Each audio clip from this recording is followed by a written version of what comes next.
Pak Lian dan Bu Yuni akan kembali ke Indonesia untuk mencari keberadaan Amira dan Dirga. Hai semua, apa kabar? Selamat datang kembali, semoga selalu dalam keadaan sehat dan juga bahagia ya. Berikut ini akan dijelaskan sedikit sinopsis untuk hari ini tanggal 3 Agustus 2025. Namun sebelum itu, buat teman-teman yang baru bergabung, jangan lupa like, subscribe, dan nyalakan tombol loncengnya agar tak ketinggalan video terbaru selanjutnya. Terima kasih banyak buat teman-teman yang sudah subscribe dan like video ini. Semoga teman-teman semua selalu diberikan kesehatan dan rezeki yang melimpah. Di tengah panasnya terik siang, Amira menghentikan motornya di pinggir jalan. Saat melihat sebuah standing figure bergambar wajah Aksa berdiri kokoh di depan sebuah tempat. Gambar itu begitu jelas, senyuman pria itu tampak sama seperti terakhir kali ia melihatnya. Namun kini hati Amira justru mendidih. Rasa kecewa dan marah yang selama ini ia tahan meledak begitu saja. Ia turun dari motor, mengambil ranting di dekat kakinya, dan tanpa pikir panjang mencoret-coret wajah Aksa di spanduk itu. Dalam hatinya berkecamuk umpatan dan luka yang belum sembuh. Apalagi setelah tahu jika Aksa kini telah menikah dengan Thalita, sepupunya sendiri. Dan lebih menyakitkannya lagi, Thalita saat ini telah mengandung. Di sisi lain jalan, sebuah mobil berhenti perlahan. Di dalamnya, Aksa dan Thalita baru saja pulang dari kantor. Mata Thalita langsung tertuju pada Amira yang sedang marah dan mencoret-coret gambar Aksa. Ia tersenyum miring, merasa itu adalah kesempatan emas untuk menguatkan tuduhannya pada Amira. Dengan suara penuh racun, Thalita kembali menjelek-jelekan Amira, menyebutkan bahwa sikap membabi buta Amira itu adalah bukti nyata betapa berbahayanya wanita itu. Ia meyakinkan Aksa bahwa semua fitnah yang pernah ia lontarkan dulu memang benar adanya. Aksa yang masih belum mendapatkan kembali ingatannya hanya bisa diam. Namun sorot matanya mulai berubah. Amarah mulai tumbuh, terutama ketika melihat gambar dirinya dirusak oleh seseorang yang menurut Thalita adalah wanita jahat, anak dari seorang mafia besar. Saat ia hendak turun dari mobil dan mendatangi Amira, Thalita buru-buru menahan lengannya. Dengan cemas, ia memohon agar Aksa tidak turun, mengatakan bahwa lebih baik mereka pergi saja. Tapi di balik sikap lembutnya, Thalita menyimpan ketakutan. Takut Aksa akan mengingat segalanya, terutama tentang Amira. Sementara itu, di sebuah panti asuhan sederhana, Saki dan Lana sedang duduk bersama seorang anak perempuan kecil yang tampak manis dan ramah. Anak itu terus menempel pada Saki, merangkul tubuhnya dan sesekali tertawa renyah. Suasana hangat itu membuat Lana terharu. Setelah berdiskusi singkat, Lana akhirnya menyatakan keinginannya untuk mengadopsi anak itu. Saki pun tak membantah.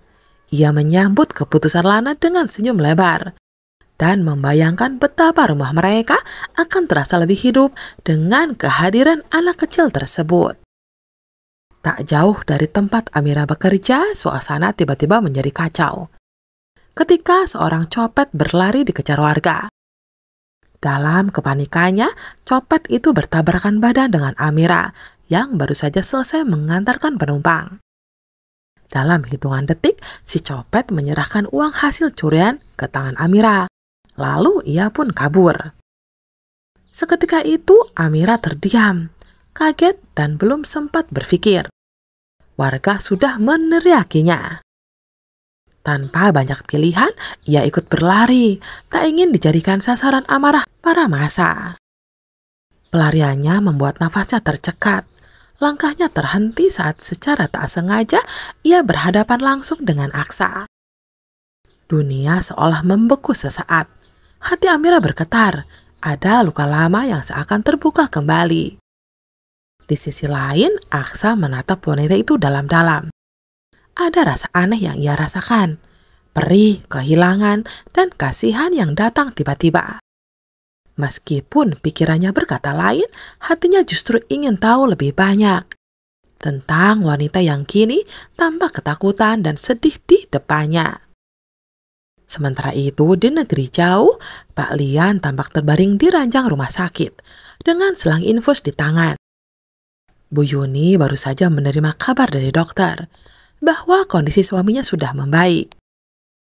Senyum haru menghiasi wajah mereka. Pak Lian mengutarakan keinginannya untuk kembali ke Indonesia setelah bertahun-tahun tinggal di luar negeri. Ia merasa waktunya untuk melanjutkan pencariannya terhadap Amira belum selesai. Masih ada lubang besar yang harus ia tutup dalam hidupnya. Bu Yuni memegang tangan suaminya erat-erat sambil menitikan air mata. Ia pun menyetujui rencana itu. Ia rindu putrinya dan juga cucunya Dirga. Sudah terlalu lama mereka terpisah. Dalam hatinya, Bu Yuni hanya berharap jika nanti mereka tiba di tanah air akan ada keajaiban yang mempertemukan kembali keluarga mereka. Meski banyak waktu yang telah berlalu, namun harapan untuk berkumpul kembali tentunya tak akan pernah bisa padam. Selama meeting berlangsung, Aksa merasa pikirannya tak pernah benar-benar berada di ruangan itu. Wajah dan sosok Amira terus hadir di benaknya, bersama segala pertanyaan yang membuatnya gelisah. Apa benar perempuan itu seperti yang Talita katakan? Apakah dia memang sekeji itu? Atau semua hanya jebakan dari masa lalu yang belum berhasil ia kenali sepenuhnya? Dan meski berkecamuk dengan kecurigaan, ia tetap tak bisa membohongi hatinya sendiri tentang perasaan aneh yang timbul setelah pertemuan itu. Yang paling mengusik pikirannya adalah saat pelukan Amira menyentuh dirinya.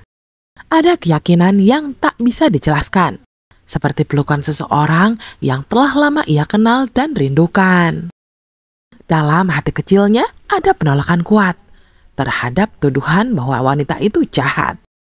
Bahkan jika benar Amira adalah anak dari seorang mafia keji bernama Lian Bagaskara, rasanya tetap sulit diterima bahwa wajah polos dan lugu itu menyimpan niat buruk.